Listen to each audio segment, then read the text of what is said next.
ঢাকার আকাশে নিস্তব্ধতার আড়ালে এক নতুন যুদ্ধের পূর্বাভাস। রাত ৯টা, অথচ ঢাকার আকাশ এক অদ্ভুত নীরবতায় ঢাকা। শহরের পরিচিত আলো ঝলমলের রূপ যেন আজ ম্লান, কেউ যেন ইচ্ছাকৃতভাবে শহরের উজ্জ্বলতা কমিয়ে দিয়েছে। তেজগাঁওয়ের সামরিক হ্যাঙ্গারের সামনে সারি সারি দাঁড়িয়ে আছে ৬টি অত্যাধুনিক ড্রোন। রূপালী দেহের উপর কালো নকশা, ডানার নিচে ঝোলানো লেজার গাইডেড ক্ষেপণাস্ত্র। একজন তরুণ পাইলটের চোখে যুদ্ধের আগুন স্পষ্ট, আর কন্ট্রোল রুমের কর্নেল চাপা স্বরে বলছেন, আজ রাতটা ইতিহাস বদলাবে।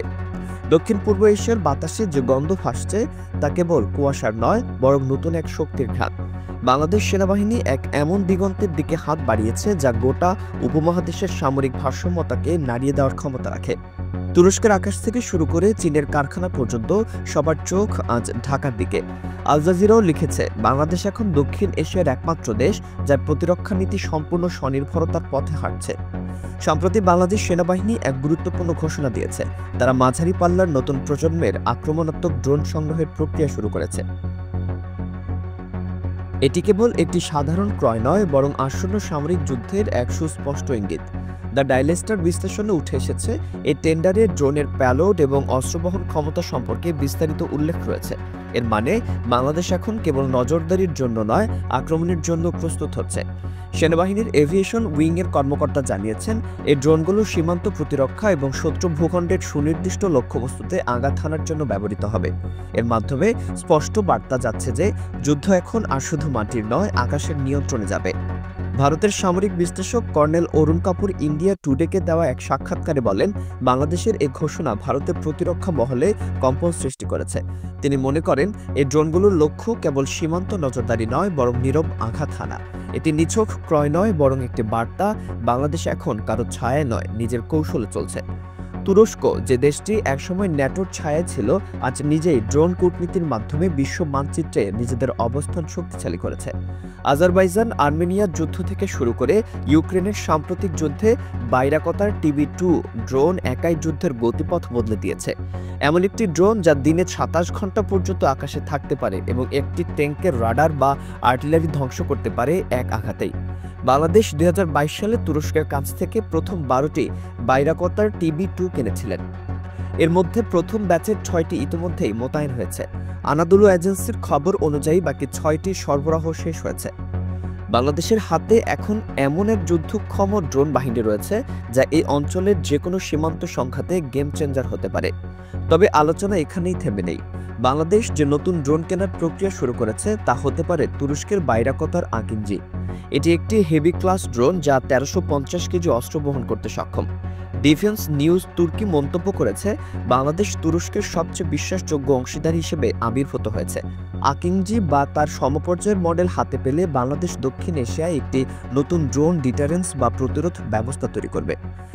রংপুর ও রাজশাহী সীমান্তে ভারতীয় ট্যাঙ্কগুলোর সারি যদি আকাশ থেকে আসা লেজার গাইডেড ক্ষেপণাস্ত্রে পুড়ে ছাই হয়ে যায়, তখন পরিস্থিতি কী হবে?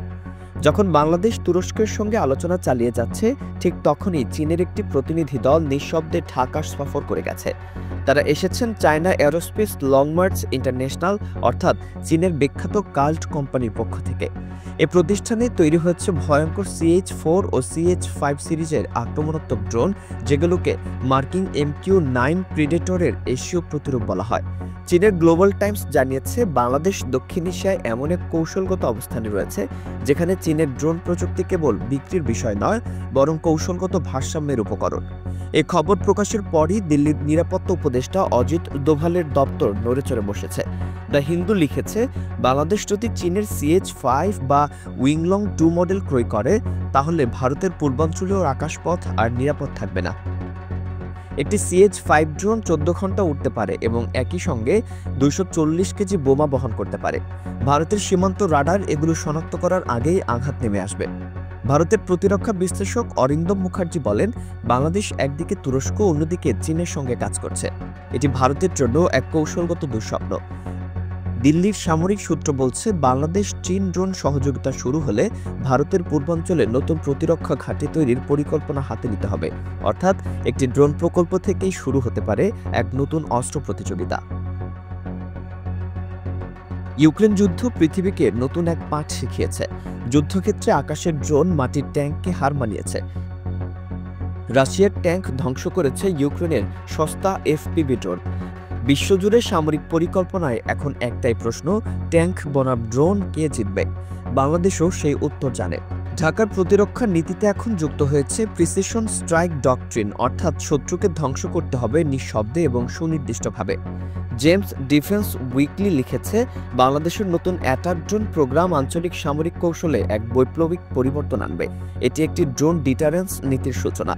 বিশেষজ্ঞরা বলছেন, ভারতীয় ট্যাঙ্ক বাহিনীর সবচেয়ে দুর্বল অংশ হল তার উপরের বর্ম, যেখানে লেজার গাইডেড ক্ষেপণাস্ত্র আকাশ থেকে নেমে আসে। একটি TB2 বা CH-4 ড্রোনই যথেষ্ট একটি ট্যাঙ্ক স্কোয়াড ধ্বংস করার জন্য। সাবেক ভারতীয় air commander S Menon Times নাওকে বলেন, রংপুর সীমান্তে ভারতের আধিপত্য চিরকাল থাকবে। এই বিশ্বাস এখন আর টেকসই নয়।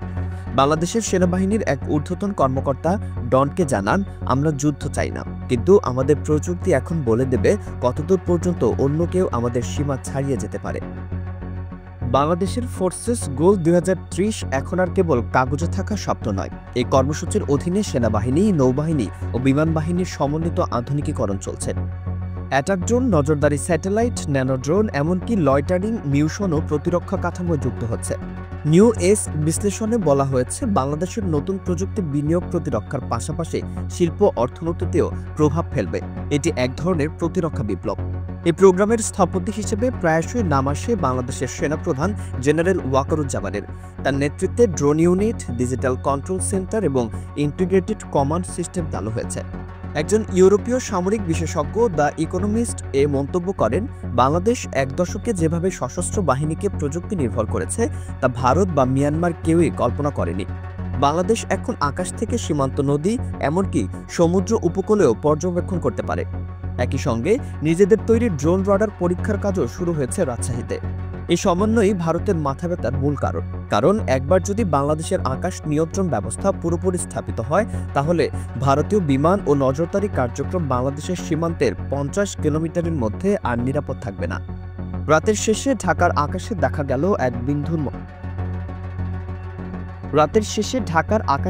গেল এক বিন্দুর মতো আগুন। একটি ড্রোন নিঃশব্দে উড়ে গেল উত্তর দিকে, তারপর মিলিয়ে গেল কুয়াশায়। রাডার সেটগুলোতে দেখা গেল ক্ষীণ সংকেত, মিশন সাকসেস। ভারতের উত্তরবঙ্গের ঘাঁটিতে তখন আলো জ্বালানো হলো, সেনারা টহল বাড়ালো। দিল্লির প্রতিরক্ষামন্ত্রী রাজনাথ সিং এক জরুরি বৈঠকে বলেন, বাংলাদেশের পদক্ষেপ আমাদের নিরাপত্তা নীতি পুনর্গঠনের ইঙ্গিত দিচ্ছে। কিন্তু দিল্লির বিপরীতে ইসলামাবাদ যেমন পাল্টা কথার লড়াই করে, ঢাকা তা করল না। বাংলাদেশের প্রতিরক্ষা মুখপাত্র শুধু এক লাইনে বললেন, আমরা কাউকে ভয় দেখাতে চাই না, আমরা শুধু প্রস্তুত। রয়টার্সের প্রতিবেদন শেষ হয়েছে এক বাক্যে, বাংলাদেশের নীরব ড্রোন বিপ্লব দক্ষিণ এশিয়ার আকাশে এক নতুন স্নায়ুযুদ্ধের ইঙ্গিত দিচ্ছে। আকাশে আবার নিস্তব্ধতা নেমে এসেছে, কিন্তু সেই নিস্তব্ধতার ভেতরেই শোনা গেল নতুন যুগের শব্দ, ড্রোনের পাখায় ঘূর্ণায়মান এক দেশের আত্মবিশ্বাস।